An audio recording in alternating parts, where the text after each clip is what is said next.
All right, well, good afternoon, everybody. This is Randy Opfer with the California Air Resources Board. Hopefully, we're all here for the same reason. This afternoon, we're going to be going over course MS 523. This is a course that we designed specifically to try and help public school districts in the state of California and public schools in general in California understand what regulations the Air Resources Board has put in place that do have some impact on your vehicles and your fleets. Before we can get into that information, I do need to introduce some people and go through some administrative stuff. So with us this afternoon, or with me this afternoon, are three people that are members of my section who Katie, Heather, and Danielle are all going to be chiming in at some point, perhaps during the presentation. Katie King is going to be one of the presenters. That's why her name is on the slide here. And then we have experts, Heather and Danielle, who are going to talk more, are going to be in the question room answering things dealing with the funding portion. So that's the end of the presentation. Katie and Heather and Danielle, any of you want to say hello? Hi, good afternoon. This is Katie. All right, good deal. Fantastic. So one of the reasons I asked them to do that and I start talking is because the first administrative thing that I need to have happen here, and I probably should have done it earlier, was to find out whether or not you guys can hear us. So on the right-hand side, you should have a box that has popped up because of the GoToWebinar software.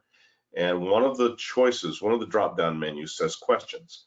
In that dialog box, can somebody respond that the audio is working for them? Anybody? We got a hand raised. Okay, there we go. Some good deal. Dee, Jody, I got it. Fantastic. Jarrett, thank you very much. Good deal. All right, well, I have two purposes in showing you that dialog box, though, because one is I want to know that you can hear me. And number two is that during the presentation, I am sure, positive, absolutely 100% sure that somebody, all of you, many of you are going to have questions. Since I'm not going to stop during the presentation to answer questions and you're all muted, the question dialog box is the place where you can put those questions in, and Katie, Heather, and Danielle will take a shot at answering those questions while I'm presenting. If there's a question that's pretty good that they can answer, but they want to make sure that everybody hears the answer, or they want me to answer it, they're going to stop me in the middle of that presentation, that part of it, and I'll try and field the question during the presentation itself. So that's your avenue for actually getting the information answered, the questions answered. Speaking of the dialog box, there's one other thing that I want to say about that, and it's dealing with a secondary course that is going to be offered next Tuesday. It's MS 523B. This is a course that is specific for school districts learning how to use the truckers reporting system. We're conducting that training because there are funding programs available for replacing school buses. And in order for you to participate in those funding programs, you do have to report your fleets into the truckers reporting system. So I've asked Katie to put in the link for registration into the questions dialog box and send it to everybody. So if you're not already registered for that class and you want to participate, you will have the registration link. It's going to be next Tuesday, and I believe we're conducting it in the morning. So if you have an opportunity, we'll see you there as well. All right, so the other two administrative things that I need to get through are, number one, the handout. If on the same side in the same box, but just below where it says questions, you should have another drop-down menu that says handouts 1 of 5. If you look there, there's going to be a link to a PDF version of everything that I'm going to show you this afternoon. You can download it at any point during this presentation. It's yours to keep, yours to look at, yours to do whatever, take notes. You don't have to download it if you don't want to. But if you forget and it turns out that you do want it, and we've shut the webinar off, once the webinar's done and I've turned it off, you won't have access to that file anymore. We can send it to you at a later time. Just send us an email. We'd be happy to do that. The final administrative thing that you need to be aware of is related to the fact that this webinar, as all of our webinars, is being recorded. We record them, we store them on the GoToWebinar site, and we send out the link to anybody that needs it so you can revisit the webinar at any point. Just send either Katie or me an email, and one of us or both of us will send you a link to the actual video version of this presentation. As far as timing, I speculate that this presentation should take somewhere in the neighborhood of 2 hours. So we should be somewhere around 3 o'clock by the time we're all done. And obviously, if you can't stay the whole time, I'm sorry about that, but you don't need to. Get the information that you want, and we'll go from there. All right, let's get into the presentation proper. And this is the list of things we're going to talk about. Each thing on this list could be about a regulation, or it could be just an introductory portion, but we've got lots to talk about. And because there's so much in this presentation, some of it, much of it, is put into more of a high-level view. There are definitely longer versions of each of these presentations or each of these pieces of information. And if you find that you don't get enough information about any one of them, again, you have our emails. Just send us an email and we'll be happy to hook you up with, or answer your questions, or hook you up with somebody that can answer your questions. Let's go through the regulatory background a little bit and help you understand why it is that we do what we do. This slide is one that we actually need to update because we now have available to us the 2020 information, and it sounds like we might have got a little bit better in 2020. But what you're looking at here is a listing, a ranking that is done by the American Lung Association. They take data that's collected from air monitoring sites that are placed in basically every county of California and any large county, any large population center in the United States. And each time one of those monitoring sites gets a reading of a substance that is dangerous at a level that we know is unsafe, the American Lung Association designates that particular location with a check mark, right? And the more check marks that location gets, the higher up on these lists that location goes. So these are literally the top 10 worst places in the country to live in 2019 for particulate matter and ozone. And I know some of you are wondering why we're 2 years ago. It's because almost without exception, it takes several months for data from a year to actually be available for us to use. We're in April of 2021, and we're just now getting the information from 2020. So this was the 2019 data. Anyway, I've been working with the Air Resources Board for over 30 years, and we always are in the top 10 worst places in the country to live for air pollution. It's a contest that we win every year, and it's not one that we really want to win. That's why people in my agency go to work. That's why we write these regulations, is to try and correct this and try and make it not so that we're in the top 10 worst places. Let's get right into the regulations. And the first one we're going to cover is called the truck and bus regulation. And this regulation actually was put in place not for schools. It wasn't put in place with schools in mind. It was definitely one that was put in place for commercial vehicles. And it was kind of what I like to call an omnibus regulation, because it was put in place after we had passed a number of other rules that covered individual sectors of the commercial truck use. And this rule was put in place to kind of catch everything else that didn't get into one of those other rules. And school buses were one of those that didn't get into one of these other rules. We have a rule that I'm going to talk about in just a few minutes called the Public Agency and Utility Regulation that does cover all the public owned vehicles, which schools would fit into. But when that rule was being processed, it was considered politically incorrect to regulate school buses. And then by the time we got to when we were putting the truck and bus rule together, somebody and everybody seemed to agree that we really did need to put school buses into a regulation and set a requirement, because the pollutants that we're talking about are very dangerous, and we have some of our most sensitive receptors, the children, that are being affected by them. So school buses were put into this rule, and for the most part, they don't have to follow most of the tenets of the truck and bus rule, because there's a separate provision that just deals with school buses. So if you have a public or private school bus that runs on diesel, any form of diesel that operates in California, and it has a gross weight of more than 14,000 pounds, it's in this regulation. Let's talk about what some of the requirements are. So these diesel school buses with gross vehicle weight rating. Now, I should talk about that for just a second, because Some people might not understand what I mean by gross vehicle weight rating, and that is a measurement that is designated by the manufacturer of the vehicle, and it is the maximum weight that that particular vehicle as it's built can carry. And 14,000 pounds is pretty heavy. You know, most of your pickup trucks are going to be anywhere from the 4,000 or 5,000 pound gross weight range all the way up to over 14,000 pounds. But that's pretty good size. And in order to fall under the truck and bus rule, these school buses actually have to be more than that. So they have to be at 14,001 or greater, and they have to be what is actually defined as a school bus. Vehicle Code Section 545 designates all the things that go into what a school bus is. It's a transportation for any school pupil that is at or below the 12th grade level, to or from public or private school, to or from public-private school activities. There's more into it than that, but that's the basic of what a school bus is.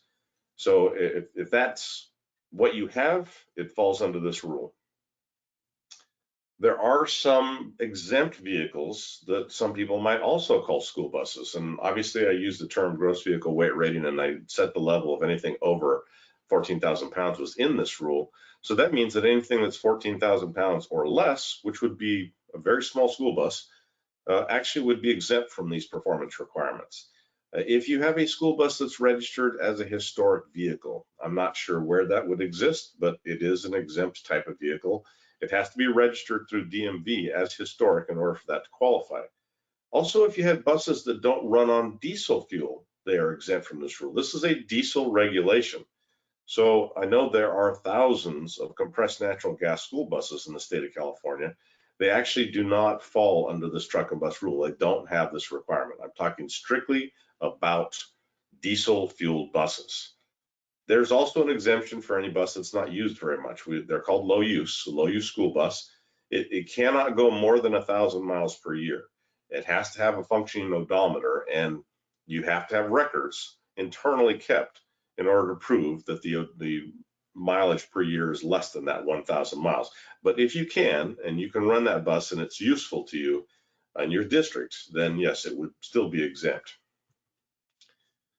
The compliance requirements in this regulation are that, first of all, any older school bus had to be retired. So you had any buses that were made before April 1st of 1977 had to be retired, and that's been 9 years ago that had to happen. So if you still have old school buses, ones that have diesel engines that are 1976 or earlier, you're already out of compliance with this regulation.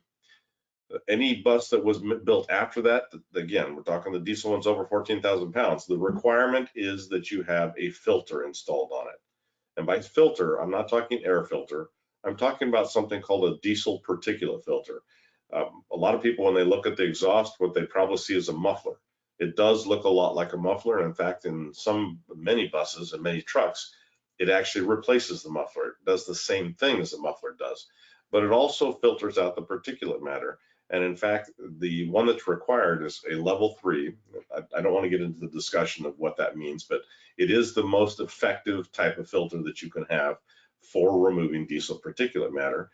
And it will remove 99.9% of all the soot coming from a diesel engine as long as it's working and functioning properly.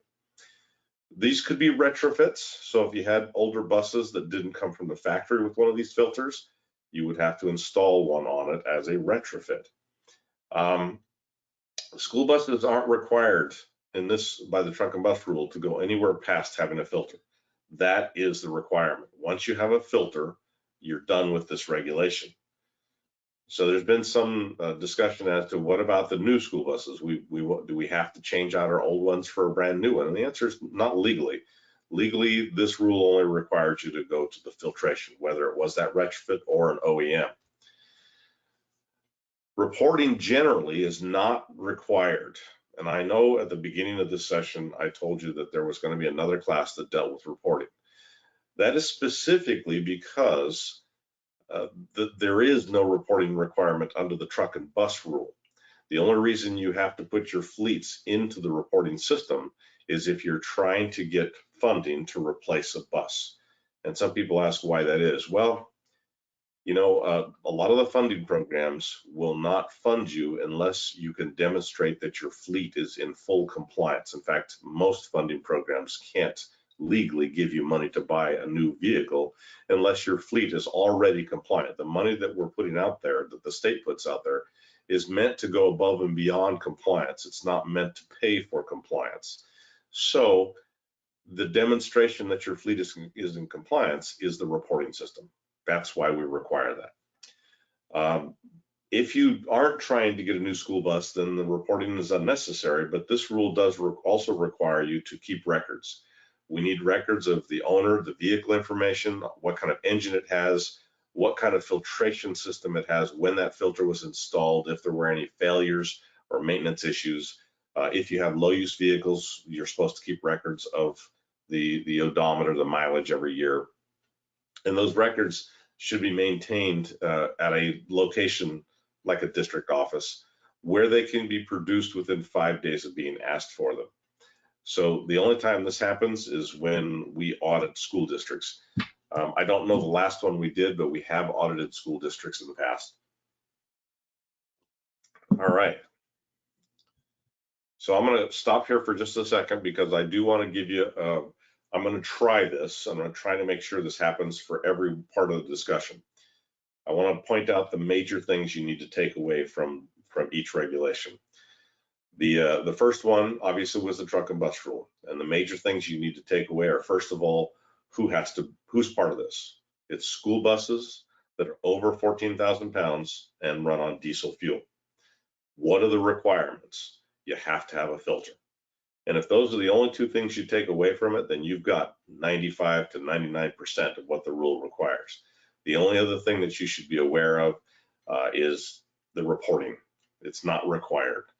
And I guess the only ancillary thing would be the low use if you had a bus that was low use. Those are the takeaways for the truck and bus rule for schools. Now let's talk about the other vehicles that are owned by school districts. And they would fall under this secondary regulation, which actually was written before the truck and bus rule, called the Public Agency and Utility Regulation. We've shortened that to an acronym because the state loves acronyms, PAU. Now, the applicability for this rule is any of the vehicles owned by a municipal or a company or municipal agency in the state of California. It could be a county agency, a city agency, like a school district. It could be a local municipality as well. And these would be the vehicles that it's going to be the same kind of size. We're talking about diesel vehicles greater than that 14,000 pounds gross weight. All the model years you have, 1960 through 2006, and anything 2007 and newer also fall into this. Now, there has been a common term used to describe these.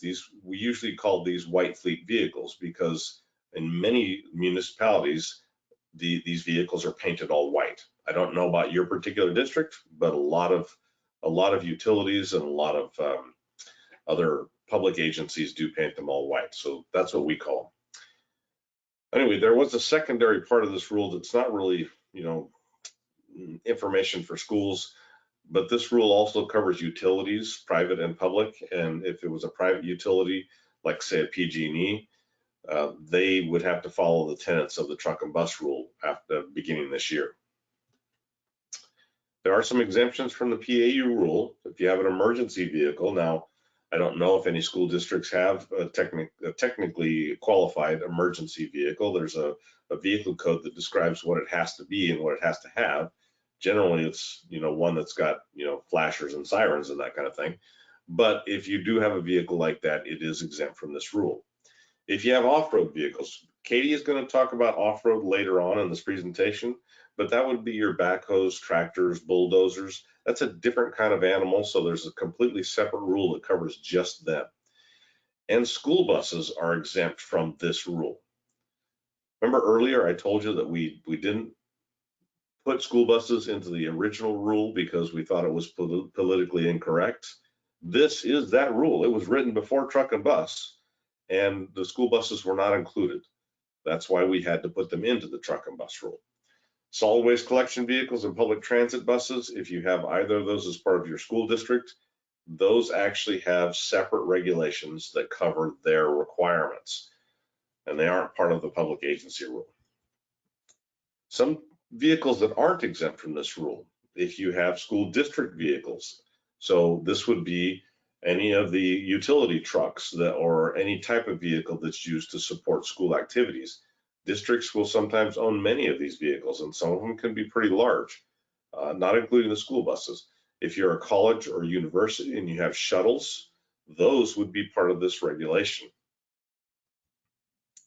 The compliance schedule is past time for the vehicles to be in full compliance. For most school districts in the state of California, the last date of compliance was either December 31st of 2012 or December 31st of 2017. The difference between whether you had the 2012 date or the 2017 date is dependent upon where your county is in the state. There are some counties that we call low population, and if they were granted that status, they were given a longer period of time to turn over their fleets. Some vehicles that are exempt, or the basic vehicles that are exempt from this rule, we also have a low use exemption for this rule for both the standard and the low population counties. We also have vehicles that are used strictly for removing snow that are exempt from this regulation. And dump trucks that are used for snow removal but not considered, are not considered the snow removal equipment if you happen to have one of those. So for low population counties, and regular low use. If you have a standard low use, you're not in a low population county, you would get 1,000 miles per year and no more than 50 hours of stationary use. For low population counties, you get triple that. It's 3,000 miles per year as a limit, or 150 hours per year of stationary use. And that's an average over 5 years. So a couple of our regulations, and I'll just go back to the truck and bus one. Remember I said in the truck and bus rule, the school buses that were able to be kept under 1,000 miles per year were exempt. Well, that's just a straight per year average. It's not, I mean, a per year number. It's not an average over a number of years. So in the truck and bus rule, if your bus goes over 1,000 miles in any 1 year, it is no longer considered a low use vehicle. For the public agency and utility rule, you have 5 years that you can average to stay under the limit. And it's a rolling average, so every year you drop off 1 year and then the current year would be counted. The requirement is actually identical in this regulation as it was for the school buses under the truck and bus rule. That is to say that you have to have a filter on these trucks. I know there's a lot of language here because this rule was written prior to when filters were generally available and they weren't being installed as OEM equipment from the factory. So we had some alternatives that were also able to qualify as meeting the definition that we wanted for controlling diesel particulate emissions. But at this point, and I put those up here for historical purposes to give you an idea what some of the other choices are. And some of the vehicles that you have probably meet some of these, like alternative fuels, gasoline, these things, they would be exempt and they would qualify as making your vehicle compliant under this rule. But for purposes of where we are today, the requirement is to have a filter. Whether it is a retrofit or an OEM, that's the requirement. So all these diesel non-school bus publicly owned vehicles have to be filtered. Here's a list of the counties that were designated as low population. One of the questions that typically comes up is, I don't see my county, are you going to change this? And the answer is no, we're not going to change it. It's in the rule language, and there are no plans to update the rule language. So this county list is not going to change. So if you happen to be in a school district in one of these counties, you're automatically considered low population. And you would be able to take advantage of the low population, low use if you wish to. There was an option that applied to some of the low population counties. I should say it's still available. It's still open. It's not available to enter into, but some of any county that was designated as low population had the option. The entities, the public agencies within that county or those counties could opt into something called accelerated turnover. And I don't want to make this any more complicated than you want me to or I have to, but it allowed for vehicles to, or school districts and public agencies to take longer to make their vehicles cleaner. In fact, you didn't have to do anything to your vehicles until 2020, and you have until 2025 to finish the process. The thing about this is there are lots of public agencies still working on this. It only applies to low population counties, and there's no way to get your public agencies, schools into this now. It had to be done at the beginning of the regulation. And most agencies that opted for this, they know they're on that path, but it's still part of the regulation. This is also a non-reporting regulation, and it is also a record-keeping requirement regulation. So we require you to keep fleet records because we do audits, as I said before, and they have to be made available to ARB when ARB requests them.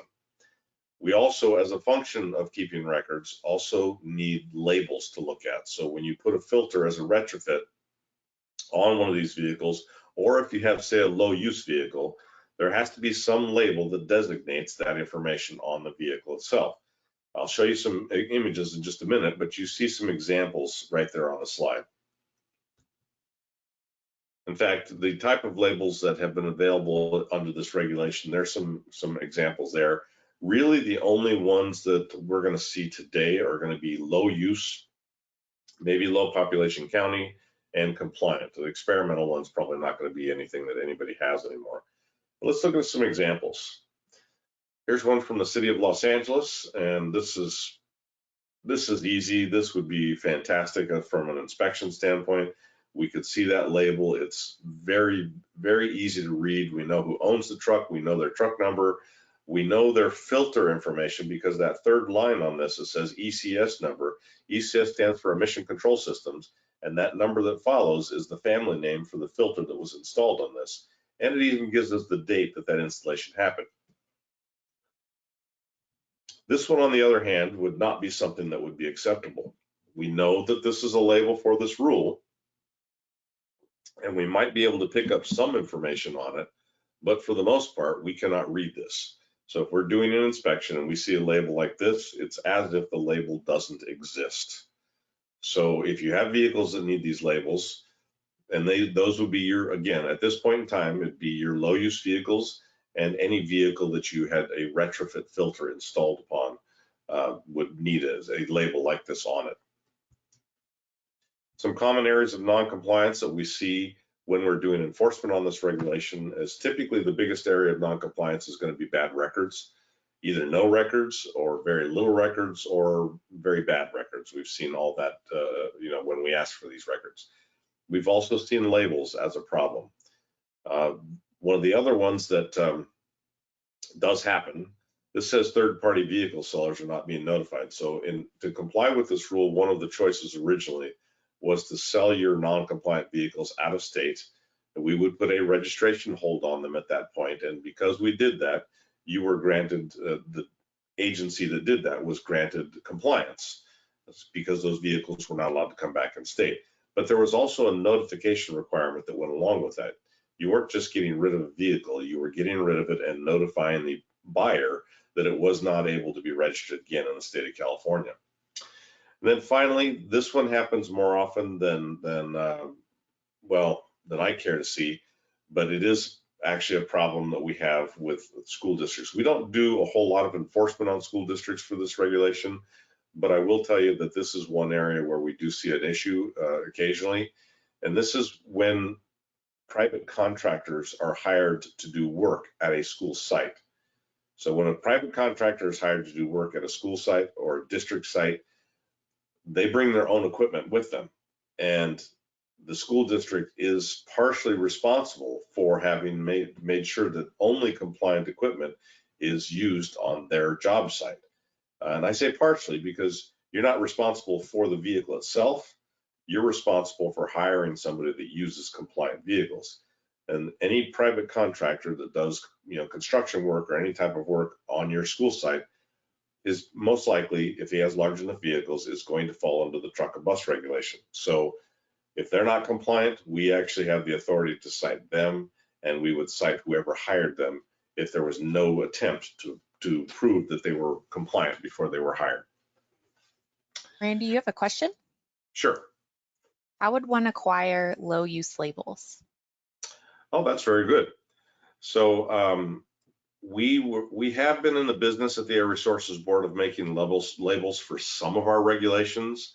And in the case of the public agency and utility regulation, we do not manufacture labels, but we did put out artwork that showed a demonstration of what a label should look like. If I go back a few slides, I can show you these pictures right here. Those came from our agency. So we don't print those out, but we did create those examples. What I would suggest if you need to get a label is you can take an example like that to any office supply place, and they will be able to print up label. Any sign store should be able to take that information and print out a vinyl one of those, and it's perfectly acceptable. It doesn't have to look like that though. It could be anything you want. You could just take a piece of plastic or paper and tape it there. I wouldn't suggest this, but I mean you could, and put the information that we're looking for on there. That's why we created the examples, because the information on these examples is the information that we look for. Was there any other question, Katie? No, you're all caught up for now. All right, well, so I'm done with this regulation, but before I leave this slide, I want to make sure I give you some takeaways. So the takeaways for the public agency and utility regulation are these. Number one, it applies to all of your diesel on-road, publicly owned or school-owned vehicles that are over 14,000 pounds and not school buses. So again, anything that's not a school bus, that's diesel and over 14,000 and it's owned by a school district falls under this regulation. The requirement is to have a filter. That's the only requirement you have to make sure that vehicle is in compliance. There is no reporting for this regulation. It is record keeping only and labeling. And so those are the main takeaways. The only other thing I could possibly say about that is, low use, because low use has been something that a lot of public agencies have used to keep older vehicles around for a longer period of time. And the low use, as I stated earlier, are either 1,000 miles per year or 3,000 miles per year, depending on where you are located in the state. All right, those are the takeaways for public agency. Let's move on to the next regulation, and that is something called the Periodic Smoke Inspection Program. So in your mind's eye or in your intellectual part of your head, I want you to remember something that you are already doing in most cases. Anybody that owns a vehicle, a gasoline vehicle in the state of California is probably part of what's called a biennial smog check. And the reason that you're part of that is because, when the vehicle's engines are certified for sale by federal EPA and by the California Air Resources Board, we're certifying them to a standard that they are when they're brand new. But that standard doesn't extend into the use of the vehicle. We all know that vehicles will break down over time and their emissions will increase over time. So therefore, we put in something called an in-use program. And an in-use program is designed to make sure that the vehicles that were certified stay as close to those certification standards as they can throughout their life, in order to make sure that the pollution coming from them is minimized. So we have the smog check program for gas vehicles. We don't really have one in place yet for heavy duty diesel vehicles. So this periodic smoke inspection program is the equivalent that was put in place. Now this program is actually the oldest diesel regulation that we have. It was first put in place in 1998. And all it is what's called an opacity test. And all that is putting a meter that's specifically designed to monitor pollution coming from diesel engines. You put this meter up in the stack right where the emissions would be coming out, and you do an instantaneous readout of what those emissions are. And it's measuring something called opacity, which is nothing more than measuring how much light passes through the stack. The more light that is blocked because of the particulates, the more opaque that emission source is. We use this test, our own inspectors use this test when an Air Resources Board inspector does this as part of a roadside inspection. It's part of something called the Heavy Duty Vehicle Inspection Program. And that's when it's conducted by state officers that work for the Air Resources Board. On top of that, we also require any fleet that meets certain conditions to do this same test on all of their diesel vehicles. So it's annual, it's for California-based fleets. And in order to have to do this, you have to have 2 or more diesel vehicles, on-road diesel vehicles that operate that are more than 6,000 pounds. So that we're going down a little bit smaller vehicle.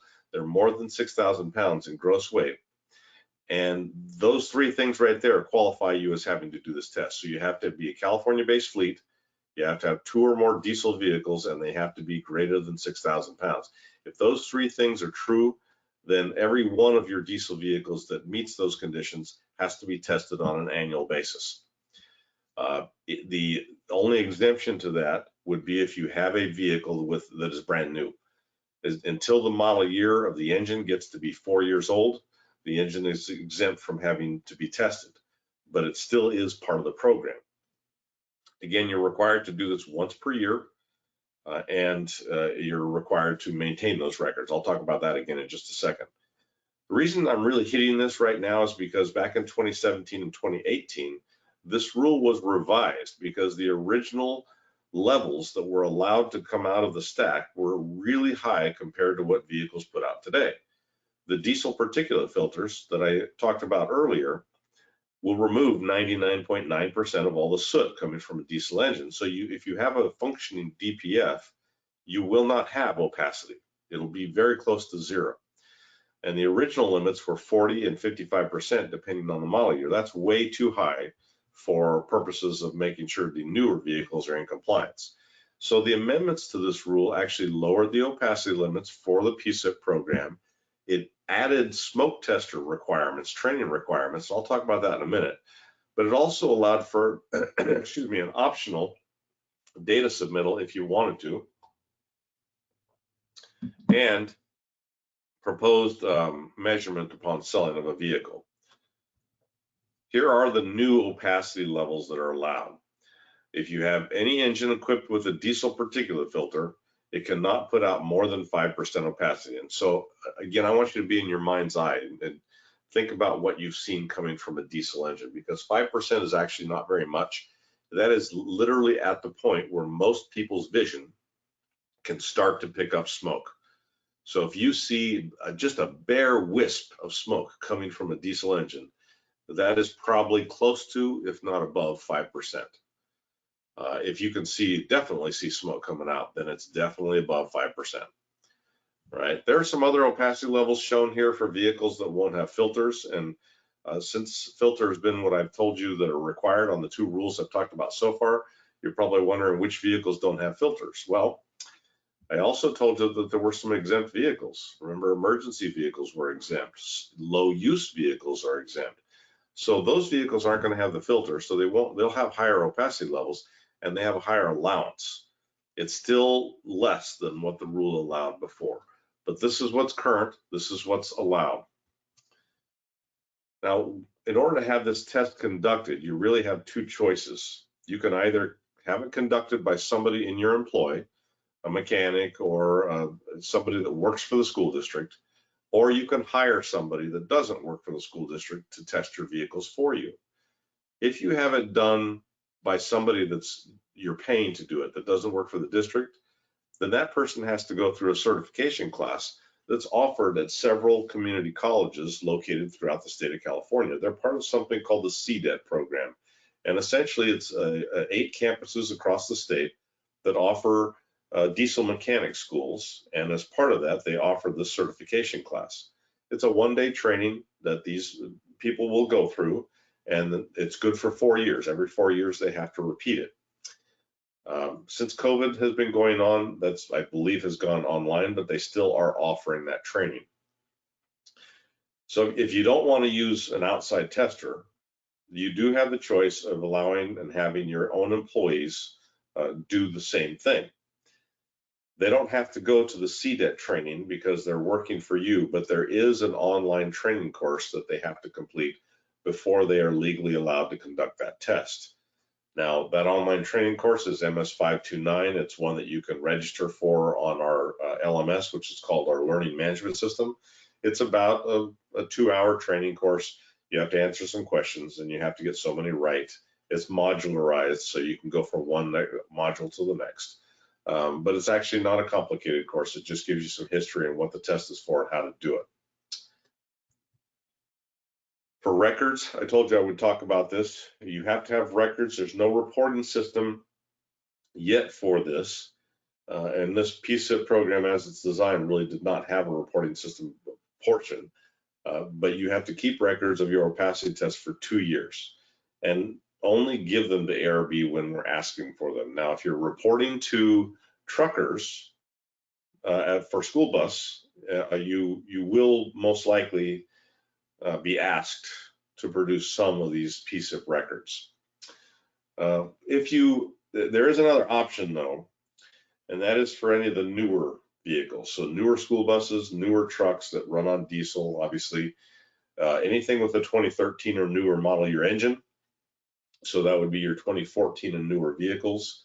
You can choose to do what's called an OBD data test, which is nothing more than plugging a device into the OBD plug that's usually under the dash or right below the steering wheel of most vehicles, and you just download the file. And then there's a reporting system that you can submit it to. And the link to look at that is shown on this slide. I just found out this week that we have hardly anybody that uses that database, but it's available and it's there if you want to do it that way. Now, one thing I want to make sure you're aware of related to this PSIP regulation is that in most areas of the state, it is eventually going to be transformed into something closer to the existing smog check program for regular passenger vehicles. We are working right now on a regulation that will be before our board in December of this year to require these same vehicles to no longer do the PSIP test, but to instead do a heavy duty inspection and maintenance program. Inspection and maintenance, or I&M, is just a long way of saying smog check, because that's what it is. Now, it won't be identical to the existing smog check program because we have some limitations because of the fact that these are diesel trucks and they're big trucks, so that we can't use the same equipment on them, but we're working through that right now. And it will start to take effect in 2023 and 2024. All right, let's see, I think that was the last slide for this. Takeaways from PSIP. I think the one that I want to make sure you're most aware of is the fact that the program exists. And to know that you're involved in this or a part of it is you have to have 2 or more vehicles, California-based, 2 or more diesel on-road vehicles over 6,000 pounds. If that describes your fleet, which it absolutely does, because the school buses are included, your white fleet vehicles are included, all those vehicles, you have to have 2 or more, since you're all California school districts, they're California-based.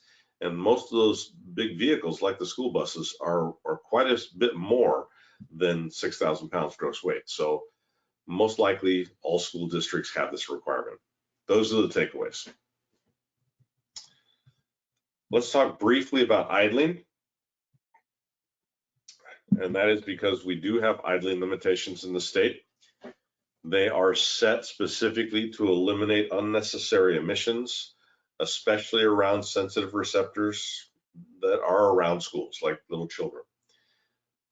We have 3 different idling limitations. I can't remember if I'm going to talk about all 3 of them here, but I'll talk about at least 2. The first one is for commercial vehicles. So this would be your white fleet vehicles again. Anything that's over 10,000 pounds gross weight and running diesel is part of the commercial vehicle idling limitation. And this idling limitation limits those type of vehicles to no more than 5 minutes of unessential or non-essential idling.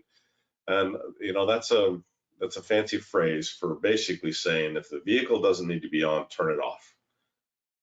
Or at least you can run it no more than 5 minutes. If you run it more than 5 minutes, you're in exceedance of this regulation. There are some exceptions. You know, your mechanics will have an exception for working on the vehicles.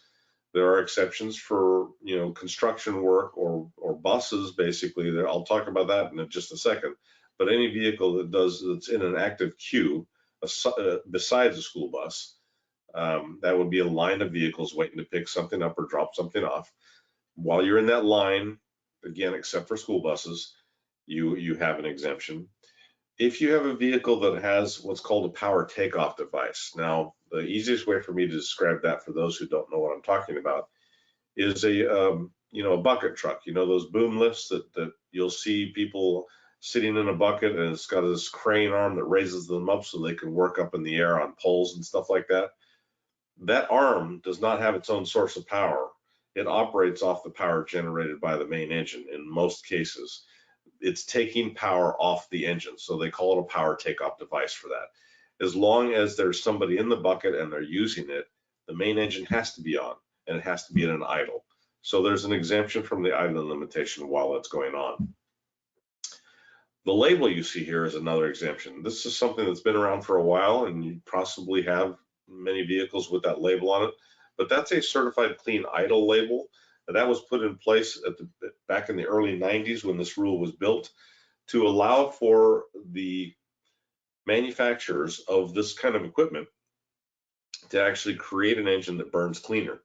And if they did make an engine like that, they could put a sticker on it, and then that vehicle would be exempt from the idling limitations anywhere in the state of California except within 100 feet of a residential property or a school. So it may not work around, it doesn't work around school districts, but anyway, it is an exempt vehicle from most other areas. Let's talk about schools as if we haven't been already. There is a specific idling limitation that was designed to affect school bus operation, and it was designed for all the area right around a school, all schools.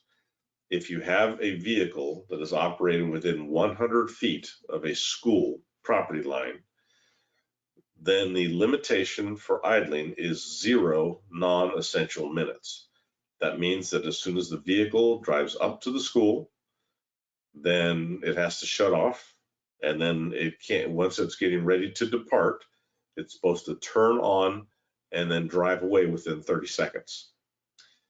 As I said, this was originally designed to be applicable only to school buses because of the way school buses would do their thing. They drive up, they either drop off or pick up kids, and they do it in a very orderly fashion.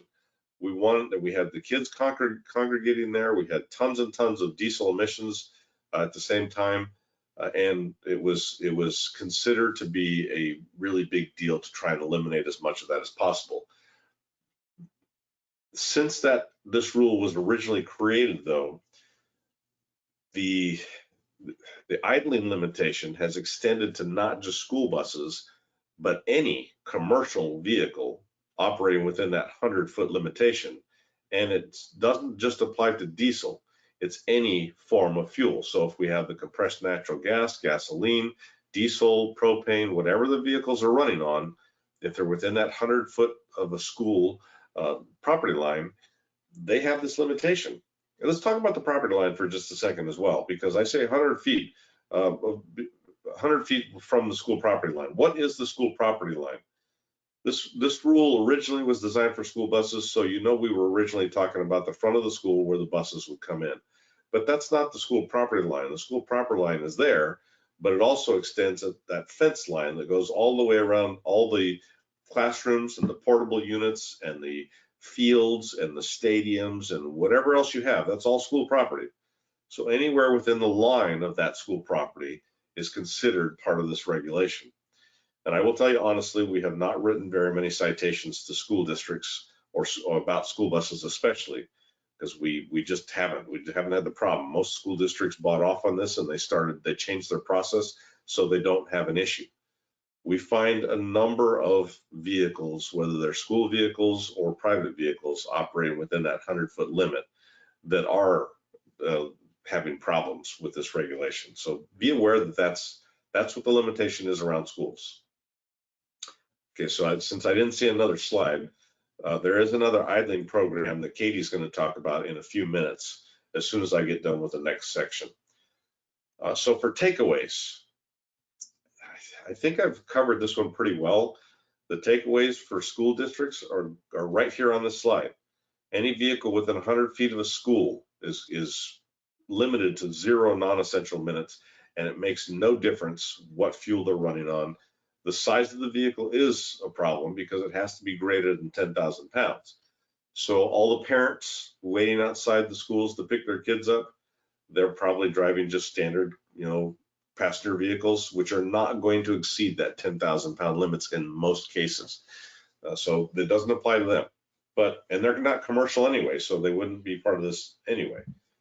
We have had a couple of instances where, somebody drives their work vehicle up that is over 10,000 pounds, and they're there to pick their kids up, and that could be considered part of this rule. Anyway, that's the deal. All right, so the last section that I'm going to cover this afternoon is Portable Equipment Registration Program, or PERP. And I want to preface this by saying a couple of things. And it's not likely that a school district is going to have a major problem with portable equipment just because school districts are all within one county or one designated city, and it's not likely that you're going to be transporting equipment from one air district to another. Well, I'll get to what that means in just a second. But you do have issues with this related to the registration documents for these pieces of equipment. So let's start with the equipment itself. What is portable equipment? We got to go back to the feds, because the federal government is the EPA is the agency that certifies all new engines for sale in the United States. And by all new engines, I mean any type of engine used for any purpose. Now, there are 4 basic categories of engines.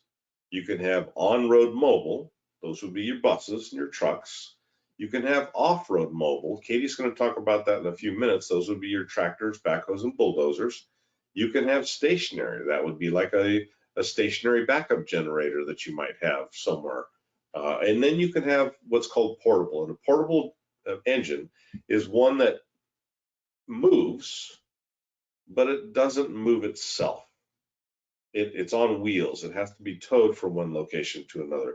You've got some examples of pictures in here. You've got a wood chipper, and you've got a generator and a water pump. All 3 of those are movable engines. And because they're movable, but they cannot provide motive force to move themselves, they're considered portable engines. Now, why that's a problem is kind of interesting. You have to have your thinking cap on to really understand this. Because when you talk about enforcement of the regulations that I'm talking about today, you have 2 agencies that could possibly enforce these rules. One would be the state of California, the Air Resources Board. The other would be a local agency. Now, for on-road mobile and off-road mobile, the state handles the enforcement for the most part. For stationary and portable, it's handled at the local level. And by local level, I keep saying that, but I really don't explain what it is. We have smaller agencies, typically county-driven agencies, that are called air pollution control districts or air quality management districts. And I really don't know what the difference between those 2 is easily, but it doesn't matter. They operate in a geographic zone throughout the state, and there are 35 different air districts. To give you an example, I live in Placer County, which is outside Sacramento, and we have an air district located in Placer County that controls all of the enforcement for air pollution sources in Placer County, and Placer County alone. We also have an air district just south of here that controls the entire Central Valley, all the way from Modesto down to Kern, are part of the San Joaquin Valley Air Pollution Control District, and they have inspectors that go throughout that area to inspect sources. And that's fine. It works fairly well. The only problem they have is with this portable stuff, one of the major problems they have, because each of these districts has an enforcement program that they have the ability to change depending on which district it is and what their problems are. And when an engine is being used in their area, they put requirements on it and permitting requirements. But portable engines can move, and they can go from one district to another. And each district might have, I'm not going to say they will, but they might have different requirements for that engine. They certainly will have different inspectors. So you have this problem where if an engine can move from one district to another, enforcement and permitting is going to be problematic. Having said that, I told you earlier that I understand schools are not going to have that kind of problem. School districts are all going to be in a single county, so the chances of you moving equipment outside your air district are very slim. But you still have to deal with the permitting requirements because it is still considered a portable engine and it falls under this program.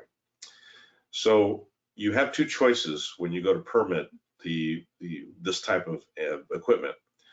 One is to go to your local air district and get a permit from them. The other is to go to the State of California Air Resources Board and get a registration, which is the equivalent of a permit from us. Most people who own these will go with the state, and they will go with the state because it's a less expensive program and it lasts for 3 years rather than the typical district permit, which only lasts for 1. So it lasts longer and it costs less. So they will go with our registration program. It is a voluntary program. We don't require any portable equipment to be in it, even though we know that the portable equipment has to be permitted somehow. We only will permit things that people want in our system. And we have two different kinds of equipment that we will actually permit. We permit the engines that I was talking about earlier, but we also will permit something called an equipment unit. And this is where it can get a little dicey for people to understand. I'm going to use the example that was on the first slide, the wood chipper.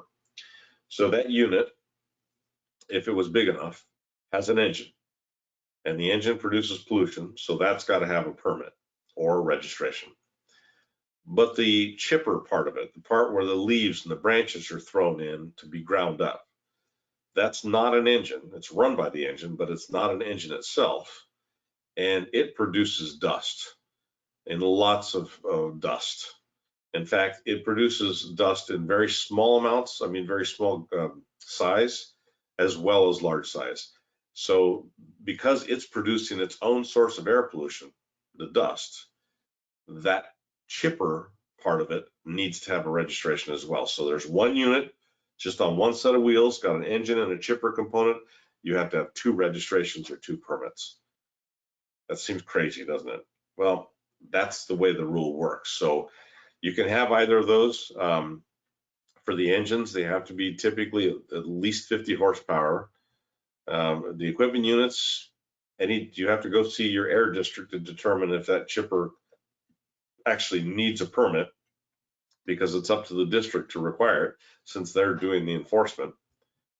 Local air districts determine that, not the ARB. ARB will grant you a registration, but we don't make any decisions as to whether or not it's required for your particular application. We issue a registration, but the enforcement still happens at the local level. So it still happens in whatever air district you're working under. And that registration, as I said, works anywhere in the state. If you go with us, there are 3 benefits. I already gave you 2. One was that it's cheaper. 2 is that it lasts longer. Well, the third one is that you can take that anywhere in the state. All districts will accept a perp registration. We did make some changes to this in 2019, so I need to talk about what the process is. So the application process for getting a registration for your equipment from us, as far as I know, is still done via paper. You can download a hard copy of the application from the registration page and fill it out. And there are fees associated with this, as I intimated earlier. We don't want you to send us any money at all until we know we're going to grant you a permit. So the first thing we're going to do is check over what you put on your application. We'll keep requesting more information. We'll send that back for more information if it's not complete. If there's incorrect or missing information, we'll ask you for that. The whole process can take months if you're not very good at filling those things out. But once we have a full registration document with all the information we need, it's actually very quick. Could take a couple of weeks to get your registration. We also have this thing where if you've got a brand new engine, this Tier 4 final, which is the latest type of engine you can get for most engine sizes, and we know that we're going to register an engine like that. So even if we don't have a full permit done already, as soon as you apply, we're going to grant you a temporary registration so that you can start operations. We do require labels once you get a registration from us, and the labels are going to be color coded based on the age of the engine. I used the word tier a minute ago. That is a term that is used to describe the emission standards set for off-road engines, and portables or engines are considered off-road. So the older it is, the lower the tier is. So Tier 4 final is the newest, latest, greatest. Before the Tier 4 final, there was a Tier 4 interim. There was also a Tier 3 engine, a Tier 2, and a Tier 1. We will send you documentation whenever you get a registration from us, and it's going to include the registration documents, which have to be kept with the unit, and it will also include a placard like the ones you see here that are color-coded to show how old the engine is.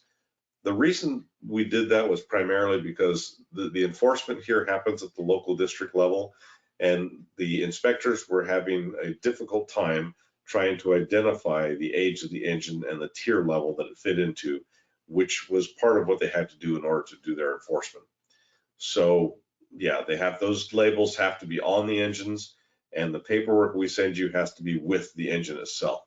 The reasoning for that is because when we give a registration to somebody for a piece of equipment that they own, we don't send a copy of that to any air district. It's because the air district doesn't own that piece of equipment. So in order for the district to do its inspection correctly, they need to have that registration document because it lists all your conditions in it. So it has to be kept with the unit. There are prohibitions for equipment units. That's the ones that just emit dust, but they're not engines. The ARB will not register anything that emits hazardous materials. So that's why that picture is there. That's a picture of serpentine rock, which is endemic to the state of California. It exists all throughout the foothills of California, and a lot of asbestos is contained in much of the serpentine rock. So if you're grinding up as serpentine rock, you're emitting asbestos. So we won't register that. If you can't get a registration from us because of something like that, you can go to the local district that you reside in, that your school district resides in, and you might be able to get a special use permit because they'll have additional requirements. For engines, the main prohibitions are that they first of all, they can't be stationary. So in most circumstances, unless it's a diesel engine, you can't keep it in the same location for more than 12 months. If it's a diesel engine, it's less time than that because diesel engines are very specific in the requirements we have for them. But you also can't connect it to the grid. By that I mean you can run, say, an emergency generator. You can use it to run your school if the power's out, but it's not allowed to be connected so that it's putting power back on the grid itself. There are some exceptions, emergency events, obviously, unexpected power loss, maintenance and repair operations. These are all reasons why you could connect it to the grid, but it can't be for a long-term project. All right, and for any of these things, these requirements, I would tell you to contact your local air district to get determinations. I'm just giving you a basic overview of what PERP is. The air districts are going to have much more precise information on what they require in their particular part of the state. I did mention that diesel engines in the portable category are a little bit different because they fall under all of our diesel regulations, and there is a regulation specific to portable diesel engines. It applies to those portable diesel engines that are a minimum of 50 horsepower. And it's designed to reduce the particulate matter by getting rid of older engines on a phase-out schedule, not allowing older engines to come into the state of California, especially once they've been phased out. And it involves reducing engines via some fleet emission reductions, which would basically, for most districts, school districts, is going to be just phasing out older engines. Right now, we have 2 engines that have been phased out. That would be anything that's tier 0. Those are really quite old engines. And your tier 1 engines phased out at the beginning of 2020. What did I just do here? Okay, here's the next slide. We used to have fleet averages associated with this ATCM, but it was rewritten because the fleet averages were not working for everybody. In fact, they weren't working for a significant number of entities in the state of California. So we changed that to what's called a phase out schedule. So we're phasing out the use of older engines over a time period between now and the end of this decade. And we defined fleets as either small or large, depending on where you fit around that total of 750 brake horsepower of diesel engines. And you're allowed to have retrofitted engines in the low use category and emergency use. They would be exempt from the phase out if you put the level 3 filter on them. And the large fleets still do have, or did have, the fleet average option if they wanted to participate in it. These are the phase out requirements. And I know this is very confusing, and we've been talking about a lot of regulation. But this, if you remember nothing else about portable besides the application process and this table, you're miles ahead of a lot of other people. So this is the table that's in place right now for most operations in the state as to when their engines get phased out. Tier 1 engines phased out 2020, as I said earlier. The next level, which is tier 2 engines, are going to be phased out starting next year or the year after, depending on the size of your fleet. And then you can see the level between now and the end of this decade, which, 2029, you're going to have a majority of these engines, older engines, portable engines, phased out in favor of tier 4 final engines in most areas of the state. So the local districts are the ones that do the enforcement here. I think I've said that a couple different times. So if you have questions related to any of your equipment, whether it's registered or not, whether it needs a permit or not, my best advice would be to go to the local district in your area. And if you don't know what local district you're in, I understand that we have a listing of all the local districts in the state of California on our website. You could also do a web search with whatever web browser you want to use and just search for local air districts. It will give you a listing of those, especially where you're located. If you're going to get a registration though from us, the local district has to be involved because they need to do what's called an arranged inspection. That's where you connect with the local district, you schedule an inspector to come out, and on the initial registration, they will inspect the engine, and then you should be able to get your registration at that point. Every 3 years, you're going to have to go through that because that's how long the permit is for. You have to do this with what's called your home district. It's the district where the equipment is located. So for most school districts, that's not going to change. You're going to want to find out what your district is and work with them. And that's what I have on portable. So as far as takeaways are concerned, the main takeaways I want you to understand about portable is what it is, first of all. If you can remember that portable engines or portable pieces of equipment are pollution sources that can move around, but they don't move themselves. They have to be towed. Then you understand what it is. On top of that, understand that equipment has special regulatory requirements that I've kind of gone over in a very brief sense. Between those two things, you've got most of it. The only other thing that I really want to make sure you take away is that phase out schedule, because that phase out schedule is going to really document when older engines have to be gotten rid of. And I hope none of you have the older engines that are already phased out, because that could be problematic, but that's what it is. If you need more detail, we do have another course. I don't conduct this course, Katie doesn't conduct this course, but there is a course called CR101. It is a full day of training on nothing but portable. So, and I don't have any idea when it's going to be scheduled, but that's what it is. All right, Katie, this is about where we turn over control and Yes. you go do the rest. You do have one question, so I'll work on setting up my part of the PowerPoint while I ask you this, but I'm going to paraphrase it. They were essentially asking if when the new HDIM program comes into effect, if they're going to have to take the buses to a testing facility like you would for smogging a passenger vehicle. Yeah, so, okay, well, I'll answer that while you're pulling your stuff up. The answer is not necessarily, because right now they're not talking about this being a program where you go into a smog check facility to have it conducted. It's not going to be the same kind of test. They're not going to put your vehicle on a dynamometer and run it through a road test, at least not at this point.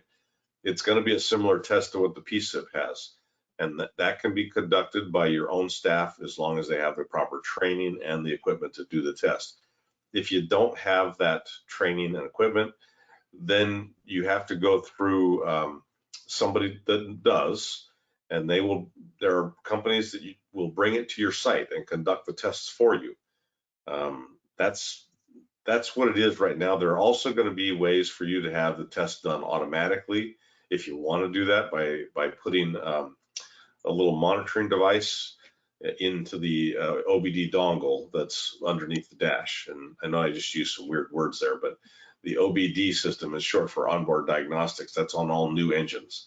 And there is a way that you can, plug something in to where the OBD sensors get plugged in, and it will automatically transmit the information for you. That's one of the possibilities they're working on, but no, at this point, we're not requiring anybody to take it to a particular location or any locations on a regular basis. All right, so with that, we'll get started on the off-road section. And the first thing we'll get into is the applicability. So this is always a nice transition because Randy just went over essentially what I consider the alternative to this, which is portable. And now we're going to be talking about the self-propelled off-road vehicles. So the first thing, as with most of the regulations that we've discussed today, is that we're looking at diesel engines for this regulation. That could be any form of diesel, so that includes biodiesel. We've also had people ask about putting kerosene or a different type of fuel into a diesel compression engine in an effort to not fall under this regulation. We don't recommend that, and it doesn't make you exempt in any case. So if it's a diesel compression engine, that's the engine that we're referring to. Another thing to note with that is when we're talking about diesel fuel, that does also include red dye diesel. All that red dye diesel is it's the same chemical compound as normal diesel, but it's dyed red just as a marker for tax purposes. It's meant for engines that are not used on road, so there's no on-road taxes on it. So construction engines, or if you have a stationary backup engine, those are the engines that could use red dye diesel. The next criteria the engine has to meet is it has to be self-propelled. So when I say self-propelled, again, I'm talking about kind of the opposite of what Randy just went into. So the engine has to provide a motive force for the vehicle. If you have an engine and it drives a compressor, it's on a trailer, you have to pull it from one site to another to use it, that's a portable engine. So for this one, we're talking about your skid steers, bobcats, excavators, anything where you can have an operator, or even lawnmowers we had at the beginning, but something where you can have an operator in it and they're able to drive that vehicle. Even if the engine does supply power to something else, so for example, a drill rig or a crane, as long as it provides the propulsion, we do consider it the propulsion engine for this regulation. The engine also has to be at least 25 horsepower to be included. A lot of times in the field, you'll see mini excavators or mini skid steers that are rated at 24.9 horsepower. That is completely intentional by the manufacturers to not have to be included in this regulation, and that does work. So if you have something that's rated 24.9, that's exempt. The last thing to be automatically included in the regulation is that engine has to be a true off-road engine. So it has to be certified as an off-road engine. There are a couple exemptions that are listed at the bottom to that, which would be oil field and natural gas workover rigs and 2-engine cranes and water well drilling rigs. Essentially for those vehicles, even if they have on-road engines, they're included, and that's just because when we were creating this regulation, those communities participated in the regulatory process and made a case that their vehicles are not on-road vehicles. They never go on road. They're not even legal to drive on road, and we did agree with that. So they are included in the off-road regulation.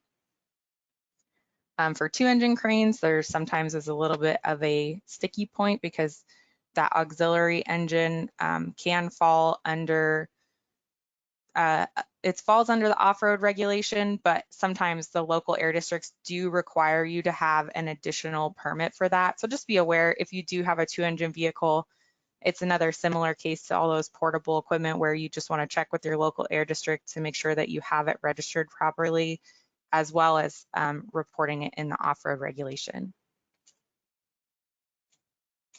For other types of two-engine vehicles, there are certain criteria that have to be met in order for it to be considered an off-road vehicle.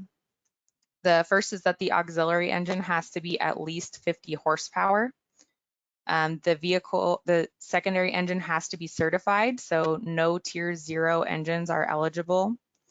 The vehicle must not be subject to the public agency rule. We do not allow two engine sweepers, and the auxiliary engine has to be designed with the vehicle. So when I say design with the vehicle, what that essentially means is if you have a truck and you wanted some extra auxiliary power on there, so you bolted an engine that drives a generator to the back of it, that's added on after manufacture and it does not qualify. So we're looking for vehicles that were created with two engines in this scenario. A couple main takeaways to be compliant for two-engine vehicles. Both of the engines have to be reported indoors. The secondary engine, again, might require a permit with your local air district, and whether or not that's required is determined at the local level. So contact your district to make sure that a secondary permit isn't required if you do have a two-engine vehicle. There are some exemptions to the off-road regulation. This regulation does not apply to vehicles that are solely used for agricultural or forest operations, and it also does not apply to vehicles that are personal use. So just as an example, if you for some reason have an excavator and you only use it on your property and it's only for your personal use, that would be exempt of this regulation. The regulation also has some partial exemptions. The reason I call them partial exemptions is because the vehicles are not subject to the performance standards, but they are still required to keep records, report, and label. The most common option for partially exempt equipment is low use. If you have a vehicle that you can keep under 200 hours per year, it's exempt of the performance standards or the emissions portion of this regulation. Again, it is still required to report and label in that case. I will get into low use specifically at the end, so if you do have questions on that, try to hold off. The next partially exempt equipment is emergency vehicles. Dedicated snow removal vehicles are also partially exempt. And the final one is ag equipment that's used a majority of the time for agricultural purposes. So remember, if it's 100% of the time for agricultural purposes, then that's completely exempt. If it's something maybe that's used 50% of, or it has to be over 50, so let's say 51% of the time for agriculture, and then maybe 49% for processing, or you rent it out for construction on certain days, that's partially exempt. So it's, again, exempt of the emissions requirements, but still required to report and label. For a quick breakdown of how this regulation works, you report every piece of equipment in your fleet that meets the definition of an off-road vehicle in the regulation. This includes all the vehicles under common ownership, whether or not they're kept at the same facility. We then use a formula to create an emission rate for each piece of equipment, and that goes toward your fleet average. The emission rate is based on the emissions in grams per brake horsepower of NOx. The system that you report in does all of this math for you.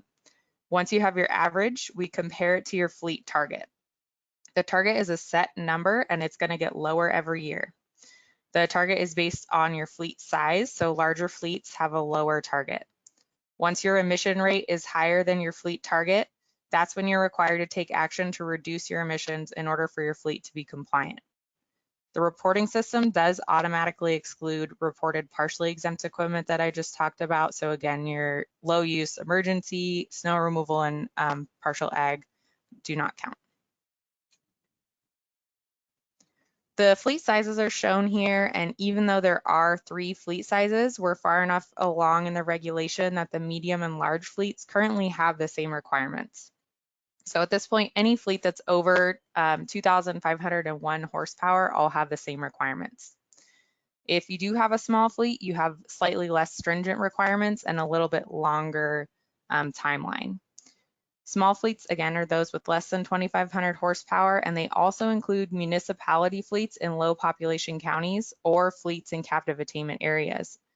So if you're either of those two, that's regardless of the total horsepower of that fleet. All state and federal government fleets are considered large regardless of their total horsepower.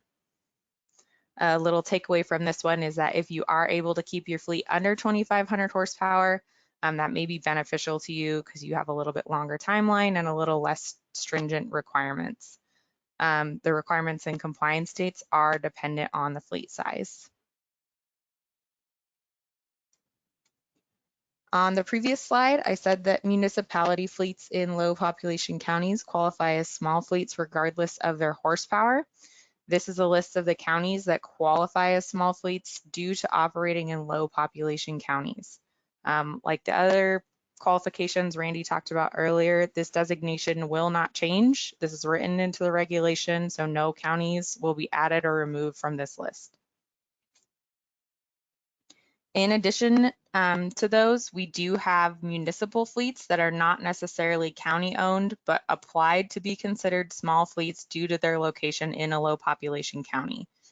So individual municipal fleets in these counties are not covered by the low population county municipal fleet provision unless they're specifically listed by name.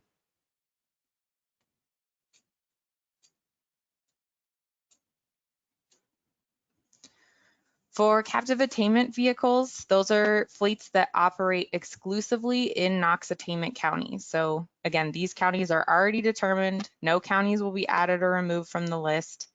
The fleets in the captive attainment areas get to comply with the small fleet requirements, regardless of the total horsepower of the fleet. If you have multiple locations you operate out of, and one of those is in a captive attainment area, you can contact our DOORS staff and they will create a fleet portion. What that allows you to do is have the portion of your fleet that's in the captive attainment area follow the small fleet provision, even if your other equipment or other fleets have to follow the larger medium schedule. It is important to remember that if you portion your fleet, you cannot use the captive attainment fleet equipment outside of the captive attainment areas. The fleets can only travel and operate between captive attainment counties. These vehicles that are designated as captive attainment equipment must be labeled with a green background and white letters. This is the map of the captive attainment counties. You'll notice there are some areas that are not connected. That means that you're responsible to know if you're operating, let's say, for example, in Glenn or Colusa County, that you can't operate that piece of equipment in Butte, but you can cross it over to Yuba. The takeaway from that is just if you do choose to designate your fleet as a captive attainment fleet, be really aware of where these boundaries are in order to know where your equipment is eligible to operate. And then this is just a list of the captive attainment areas that were shown on the previous slide. Again, if you do designate your fleet as a captive attainment fleet, just be aware of these boundaries and where the equipment's eligible.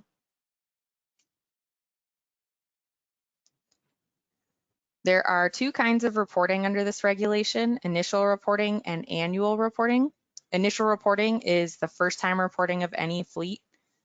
Initial reporting deadlines have already passed, so at this point, fleets are encouraged to report as soon as possible to avoid fines. If you start your initial reporting today, your fleet will not be flagged as late for initial reporting. Just be aware, we just want you to get that information in there as soon as possible. If you are caught with unregistered equipment or unreported equipment in the field, then you could be subject to penalties. Fleets can report online for free using the Diesel Off-Road Online Reporting System, or DOORS. This is the quickest and simplest way to report, and it satisfies all of the off-road reporting requirements. The best thing about it, because it's online, it does save your data for future reporting, because again, there is the annual requirement for reporting, so you do have to go back in there and certify it. When you're reporting, we do ask for information about your fleet, as well as specific information about the equipment you're reporting. The data isn't validated, and what I mean by that is that for the most part, if things appear to be correct with the information you're inputting, the system is going to accept that information. So if you misenter anything, it's ultimately your responsibility to verify and correct it. If an inspector finds misreported information or vehicles that are not registered, they can issue a citation for failing to register or for false data. Enforcement does have access to the information that you input, even when they're inspecting in the field. So they can check your fleet and see if you've reported your equipment that they're looking at, and also they can see if you missed any deadlines. If all of your vehicles have been initially reported, you don't have to go in and add those vehicles again if you report it in the online system. But what you do need to do is annually go in and certify that there have been no changes. The annual reporting is required for every size of fleet and is called the Responsible Official Affirmation of Reporting, or the ROAR report. If you do have anything to update, this is when you make sure that it's been updated, and the person who is ultimately responsible for the fleet goes in and certifies that the information is correct. If you have low use equipment, this is also the time when you would go in and report the hour meter readings. The same is true for majority agricultural vehicles, or if there's been any changes in that year. Ultimately, the purpose of the ROAR report is to make sure that the fleet is being continuously updated. You are required to update throughout the year, but again, this is just when you verify it and certify that everything's correct. ROAR reports are due annually by March 1st of each year.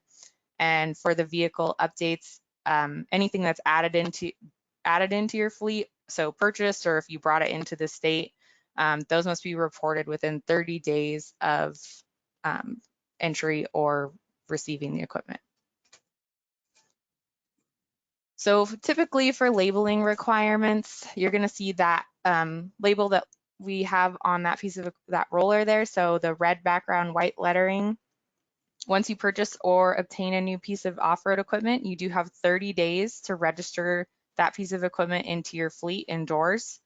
When you report the piece of equipment into DOORS, the system generates a random alphanumeric number to you, and that's called the equipment identification number. Once that number is generated, you're responsible for labeling your vehicle within 30 days. So remember, 30 days to report it once you get it, and then 30 days from the reporting date to label it. So if you really stretch it out, you could have 60 days total for that. This program is different than the PERT program, so you aren't mailed a label. The label is actually something you have to create yourself. You can get them from dealerships. There are private companies that sell them. I think we have a list online of approved vendors for the labels. You can even, paint them on the equipment if you want, so long as they're legible and large enough. And again, that red background and white lettering, unless you're captive attainment. The EIN should stay with the piece of equipment for the life of the equipment. So if you sell that vehicle, the EIN goes with it, or same goes if you purchase a vehicle and it already has an EIN on it. All you have to do is go claim that EIN into your fleet and double check the information, because sometimes you do see people making mistakes. The reason for that is that we don't want duplicates in the reporting system. At any point, or at this point in the regulation, all of the vehicles should be labeled. So unless it was just brought into the state of California. As of 2013, the labels are also required to be on both sides of the vehicle. When this regulation was originally passed, it actually only required it on one side of the vehicle, but inspectors were trying to look at the vehicles from outside of the job sites, and somehow suddenly all the wrong sides of the vehicles were facing out. So we actually had to amend the regulation, and now the labels are required on both sides. Again, for captive attainment fleets, just as a reminder, that background is green and the lettering is white instead. There are a couple main issues happening if we do see these labels outside of their designated zones. One is if somebody buys a piece of equipment and it already has a green label on it and they're using it without replacing the label. So just make sure if you do buy a piece of equipment and you're not a captive attainment fleet, if it does have a green label, that's fine, but you just want to replace the label. You can use the same EIN number, but make it that red background and white lettering. The other thing that we see typically, the second reason is if somebody has a large fleet with portions and they have a large job they're working on and they pull equipment to use on a job site outside of the captive attainment area.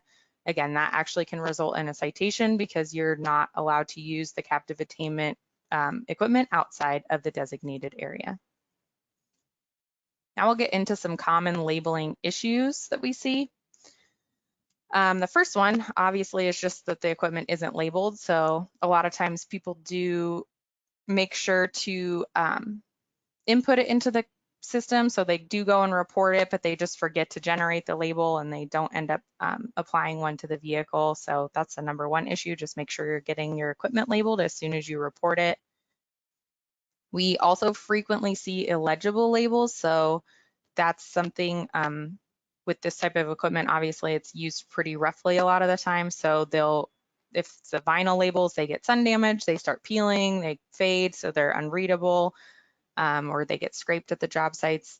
In this picture, you can actually see that the label was applied inside of the operator cage. So if there's an operator in there and I'm inspecting this vehicle, I wouldn't be able to see that EIN, and you could actually be written a citation for that just because it's not in clear view, which is what the regulation requires.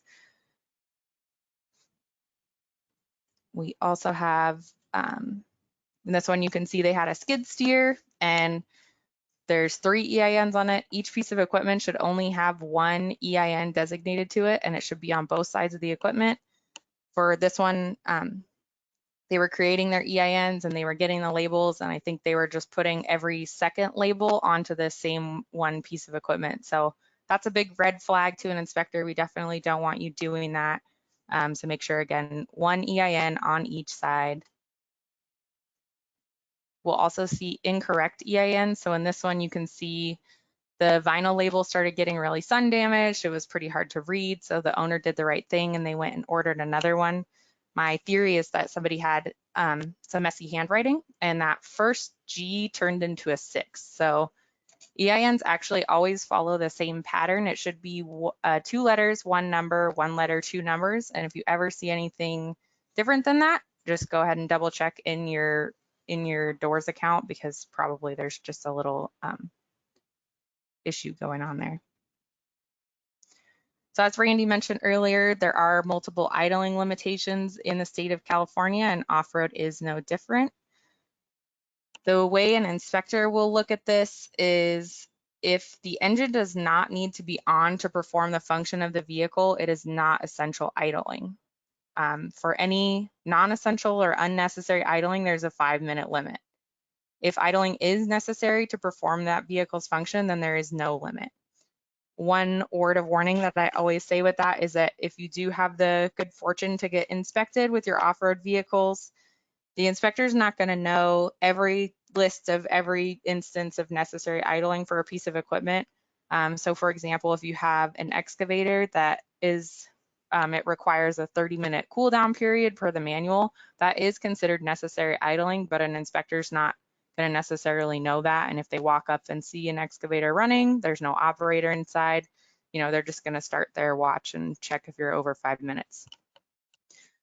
So when I say that, I'm not saying not to perform that operation. It's still required idling. So what I always recommend is having documentation with the equipment if there is necessary idling for that equipment. That way you can provide an inspector with the information immediately and it may prevent you from receiving a citation.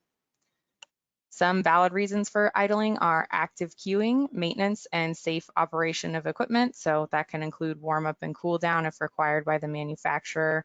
It also applies to equipment that has diesel particulate filters if they're undergoing regeneration. A lot of times for off-road equipment that requires a high idle just because of the way that the DPFs function. Again, you may be required to prove that the equipment is going through regeneration to use that as an exemption. If you have a medium or large fleet, you do have an additional requirement, and that is to have a documented idling policy. This requirement is not specific, so you can decide how in-depth the policy needs to be. It could be something as simple as a single sheet of paper that says don't idle. It could be a document that lists every allowable instance of idling for each vehicle in your fleet. Ultimately, that's up to you. It's not something that's going to be asked for in an inspection, but it can come up in an audit of your fleet. We do have some examples available on our enforcement division page if you would like a template, but again, those are just guidelines and you're welcome to make that policy whatever you would like. If you're going to sell this type of equipment to someone who will operate it in the state of California, this exact paragraph, which is a sales disclosure, has to be included in the sales document and retained by you for 3 years after the sale. Again, this is only if you're selling to someone within the state of California. If you are 100% confident that it's going out of state or out of country, there's no requirement to include this. I always recommend including it anyway, just because this type of equipment has a habit of making its way back in, so you just always want to cover your bases. Many of the large auction houses already include this language in their documents, but it is always a good idea to double check because you as the owner are ultimately responsible. The off-road regulation does include restrictions on adding vehicles, or as more people know of it, a tier ban. When this rule was implemented and signed off by the federal EPA, the tier ban was one of the first things that applied. Randy kind of went over in the PERP section, but a tier refers to the certification of an off-road vehicle or off-road engine. And we do have this information in the text version here, but on the next slide, I'll show you the charted version and we'll get into more detail. So this is the tier band chart. Essentially what this is saying is that depending on the size of your fleet, you're going to be limited on the age of the equipment you can bring in. The exact tier of an engine is determined by the engine year and size. If you have a medium or large fleet, you can no longer add below a tier 3 engine. If you have a small fleet, you can no longer add below a tier 2 engine, and in 2023, you will no longer be able to add below a tier 3 engine. As the engines get cleaner, the tier number gets higher. So currently our highest rating is tier 4 final. This chart isn't to say that if you have a medium or large fleet, you can't own any tier 1, tier 2, or even tier 0 equipment, because remember, this is a fleet average rule. So as long as you own that equipment before the cutoff date and you have it reported, what's going to happen is it will affect your fleet average, but it will not have an ownership restriction. Those older vehicles drive your fleet average up, and they do make it more difficult to comply long term. There is one instance where adding a banned vehicle is allowable, and I don't want to get too far into it just because I don't think it's going to be really applicable, but just know, but because there is the existence of this instance where it's allowable, the system does not block you from adding banned vehicles. So the importance of that is if you try to add a banned vehicle, what happens is the door system will send up a warning that says you're about to add a banned vehicle, and if you click OK, it adds it to your fleet. So what happens then is that these vehicles are highlighted on the back end. So enforcement can see that you have a banned vehicle and you added it after the tier ban date, and it's not that one instance, which is purchasing an entire fleet. So in that case, you will likely be subject to enforcement action. One additional thing with that is that the tier ban doesn't apply to partially exempt equipment. So again, that partial ag, low use, snow removal. But if that equipment was purchased after ban date and you choose to use it for another purpose, then the tier ban does apply. So for example, let's say that I have a vehicle that I use on my farm and I use it for agriculture 75% of the time. If I wanted to use it on the production side, I would have to remove the partial exemption in the system, and then the tier ban would apply. So if it's a banned vehicle and I purchase it after the tier ban date, then I'm going to have a hard time re-adding it into my doors fleet. It's going to get flagged and I could get a citation. When you're adding vehicles to your fleet, what you're doing is you're affecting your ability to comply, and there are two different ways that the system allows you to comply. The first option is fleet averaging, which takes into account your overall fleet emission average. The second option is best available control technology. Whichever one you use, you do have to take action before January 1st of each year in the compliance timeline. So first we'll get into the fleet averaging.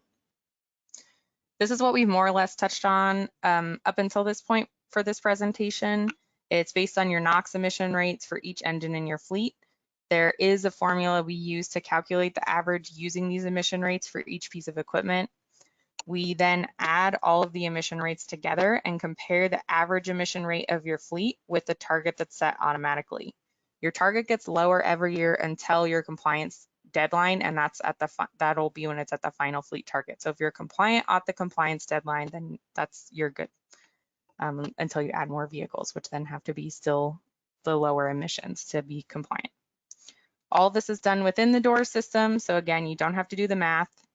If you are curious about the math, there is a breakdown shown in the compliance snapshot page. So in the compliance snapshot page of your account, the total horsepower number is a hyperlink, and if you click that, it'll actually show you what the exact values for each piece of equipment in your fleet is. It's important to note that your target emission rate gets lower over time, and if you're at or below the target, your fleet is compliant. Now we'll get into the secondary method you can use to comply, which is the BACT method, or best available control technology. BACT actually ignores your fleet average completely, so you do not have to meet your fleet target through the usual methods. What it does require is a turnover each year prior to January 1st in order to make your fleet compliant. That turnover has to be 10% of your total horsepower in order to earn the BACT credits to be compliant. You are required to apply the turnover to your older vehicles first, so Tier 0 and Tier 1 first, and there are certain pieces of equipment that do not generate BACT credits. So just be sure before you decommission a piece of equipment that it is going to generate the BACT credit if you're trying to use this method to comply. For low use vehicles, we do have two kinds of low use that you're able to use. The first is year by year, which is the more flexible of the two options. If you do put a piece of equipment into low use, this is the option that it's automatically going to be designated. The reason for that, like I said, is it is the more flexible of the two options. The reason that it's more flexible is that we actually take a 3-year rolling average. So let's say you have a piece of equipment that you use 250 hours 1 year, 100 hours the second year, and 205 the third year. Even though you went over 200 hours for 2 of those years, it's a rolling 3-year average. So you're still under the 200 hour average. So that vehicle is still compliant. The second way it's flexible is that if you do exceed the average, all that happens is the vehicle goes back into your fleet. So it affects your fleet average, but the tier ban does not apply and there's no automatic citation. By contrast, the second option is the permanent low use option. So when you designate a vehicle as permanent low use, you're essentially guaranteeing us that that vehicle is going to be used at a negligible level. And for that reason, we credit you as if the vehicle has been sold. So again, if it's that Tier 0, Tier 1, or BACT eligible piece of equipment, and you designate it as low use, you can generate BACT credit for retiring the vehicle, but you have to keep it under 200 hours per year. If you are unable to keep it under 200 hours per year and it does go over that hour limitation, you may receive a citation. It's going to have the tier ban effect, so you can't necessarily add it back into your fleet. It's just not a good time. So permanent low use is a great way to really easily and cheaply, earn BACT credit. So you can still kind of use the vehicle a little bit if you need to, and you do generate that BACT credit. You don't have to install a filter, so there's no overhead there, but you do really have to commit to using that piece of equipment less in order for it to work out.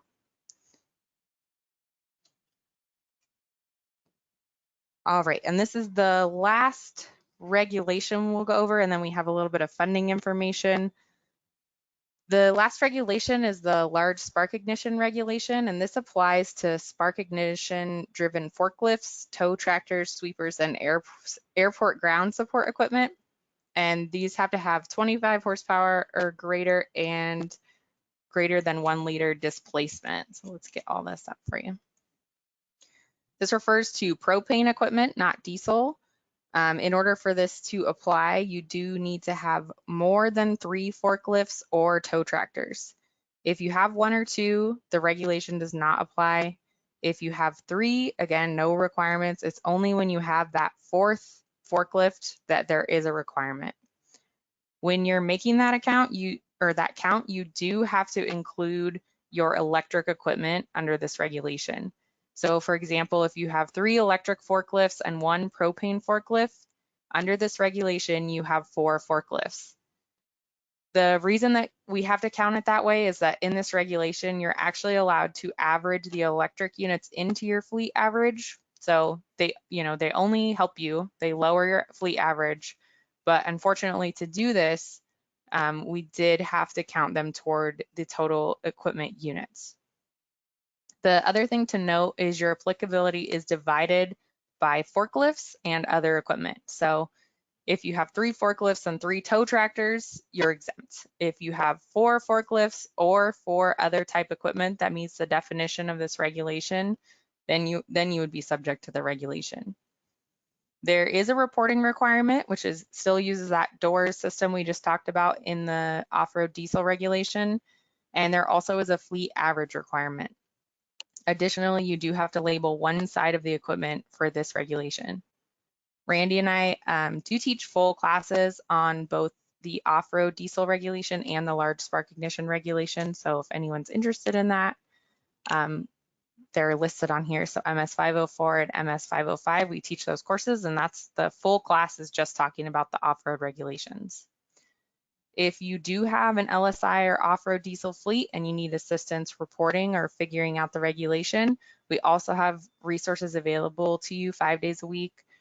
The off-road zone has a section for diesel and LSI. That's one of our websites, and it's really helpful. They have a lot of information stored there. You can check out the fleet calculator to do some fleet planning and kind of check how different pieces of equipment would affect your fleet. That also has our training schedule on there, and we update it regularly, so you can sign up for any additional classes. And I think our videos are even stored there too, so you can always review the information we give. If you do have additional questions about your fleet, we have the DOORS hotline, and that's what's staffed 5 days a week. They're available through phone or email to assist you with compliance planning, regulatory questions, or even help just navigating the reporting system. So now we will get into the very last section of the training today, which is funding. The first disclaimer I always say with this section is funding availability is always changing. So funding options change based on the availability of funds and what point in solicitation a program is in.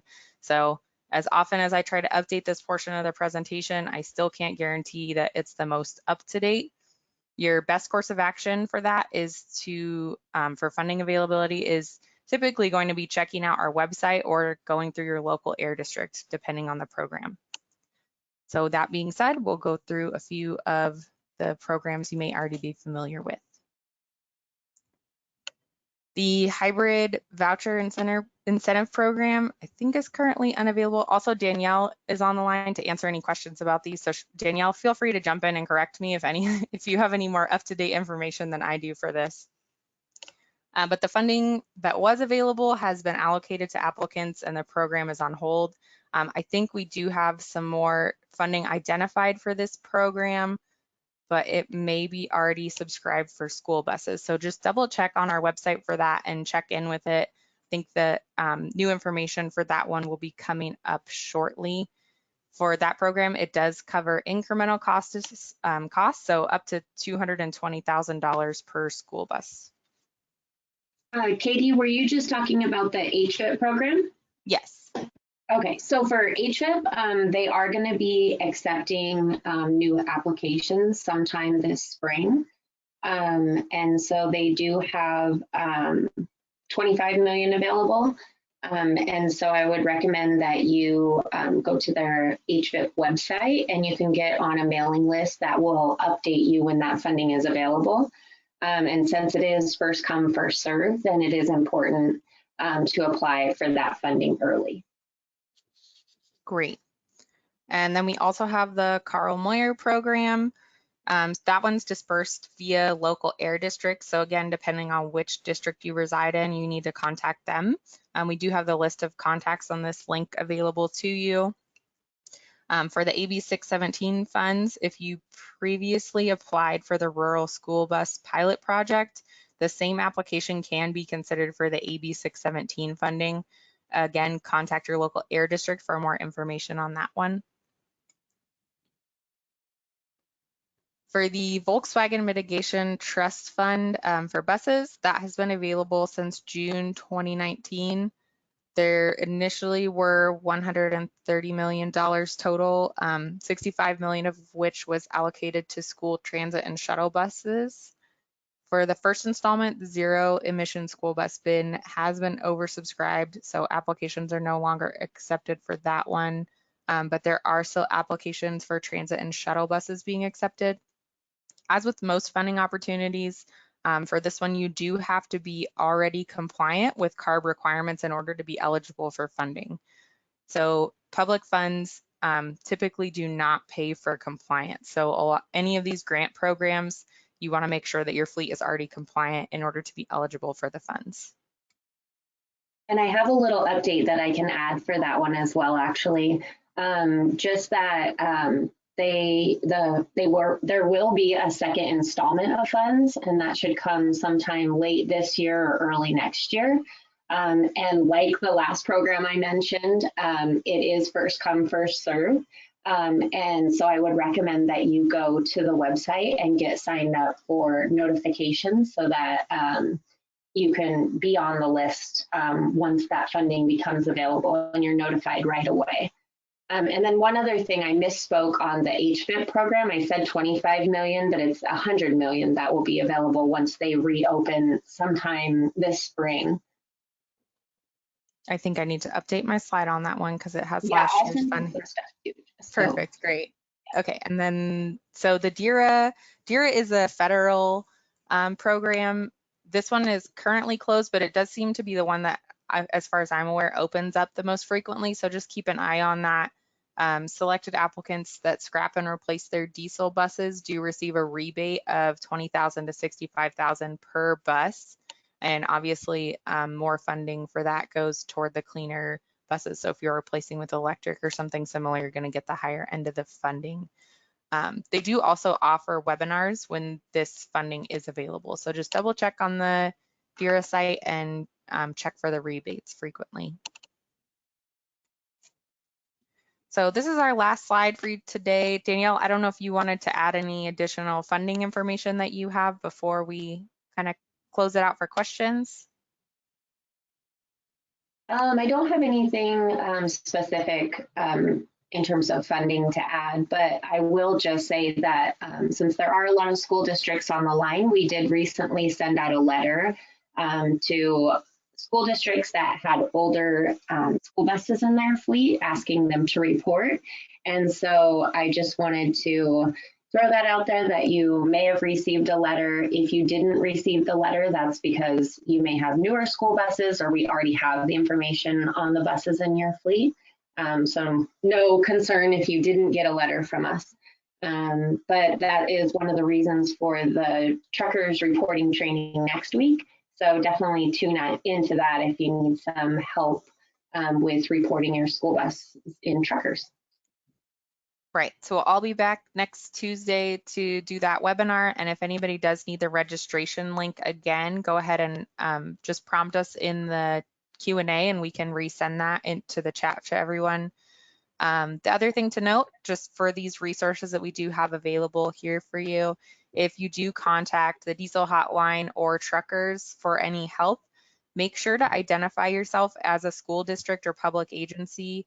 and state that you're calling about school buses or white fleet vehicles specifically, just because this alerts staff to their appropriate regulatory response. You don't want them to give you truck and bus information if it's not pertinent to your fleet. So with that, that wraps up the presentation. I hope you were able to get some information today. And Randy, if you want to put the timer up, we can open it back up for questions to finish out the rest of our time.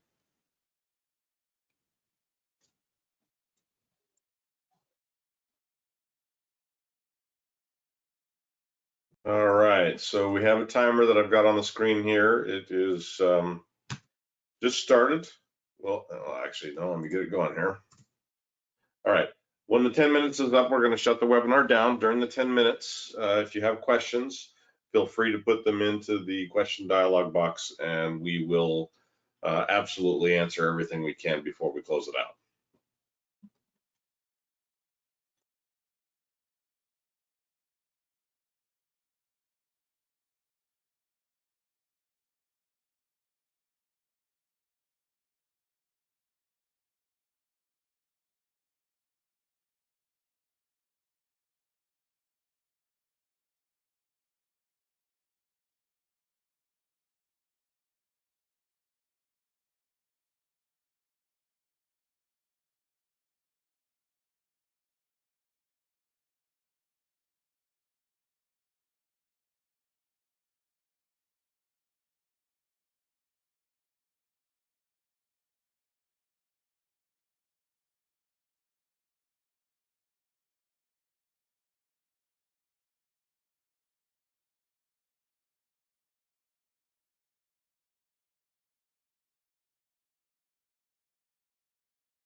We did have one question asking to talk about the large entity one-time reporting, and I asked for a follow-up, but I did want to clarify, just because this is mostly school districts on this webinar, that K through 12 schools and school districts or other entities that are mostly comprised of school buses are not required to report. So there's actually an exemption on the large entity reporting page if you look at it, where it says reporting is not required, and it's the number one description on there. So if you are a K through 12 school or school district, you're not required to report for the large entity reporting.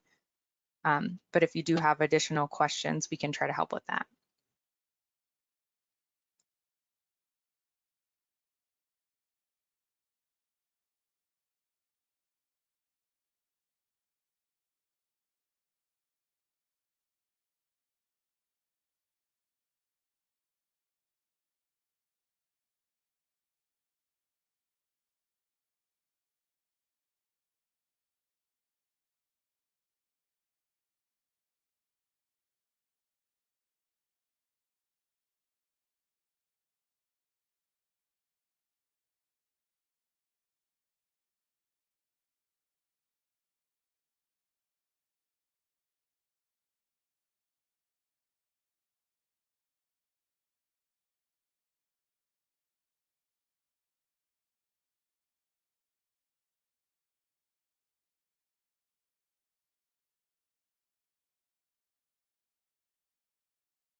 All right, Danielle, this one's for you. This person did receive the letter from CARB stating they need to report any buses 2007 or older. They already did that for the diesel buses, so why did they receive a letter saying they need to do that within 30 days?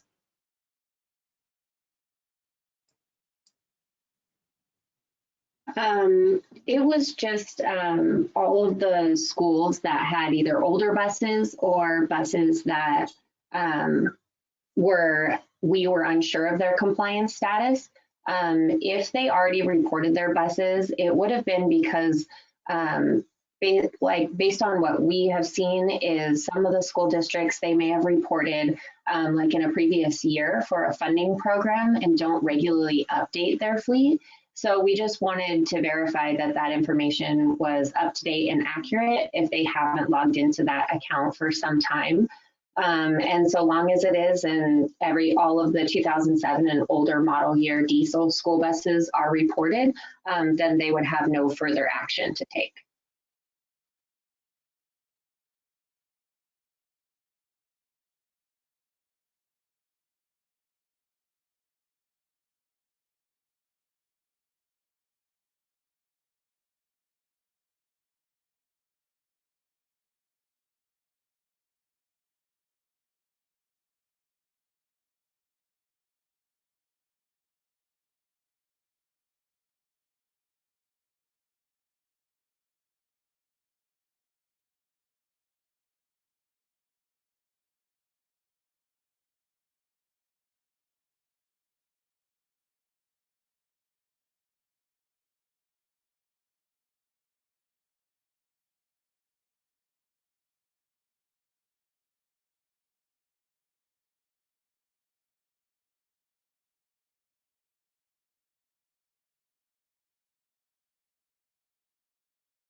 All right, and we have another question. For future grant funding, must all school buses over 14,000 pounds, regardless of fuel type, be reported into truckers?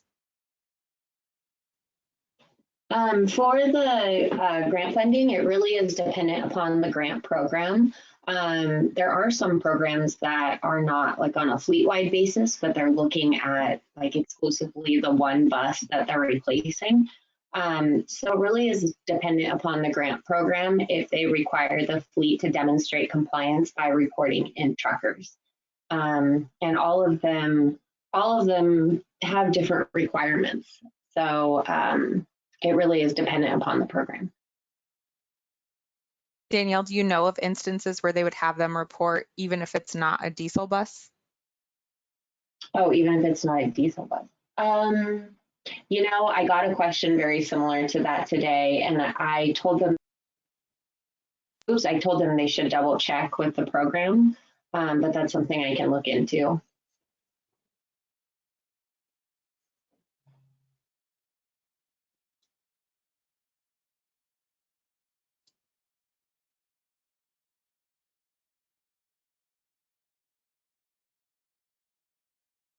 We did have one more question come in, Randy, so don't end it just yet. But All right.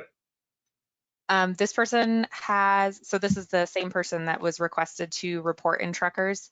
They have a new bus that's a 2021. Should they list that in truckers as well?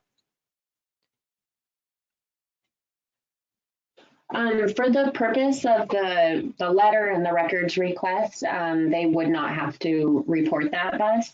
Again, if they are reporting for funding, then I would double check with the program if they need to see that newer bus.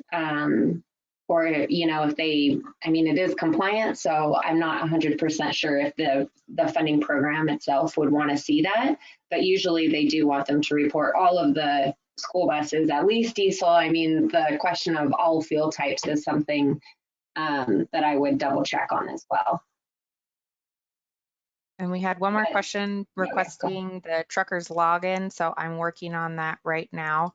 But also if you don't, sometimes it's kind of hard to copy and paste from GoToWebinar. So if you're unable to get that from this and you go to just Google and type in trucker's login, it'll come right up for you. Yeah, and if you have the letter as well, there is a link to truckers in the body of the letter. You would have to type it in, but at least you'd have it.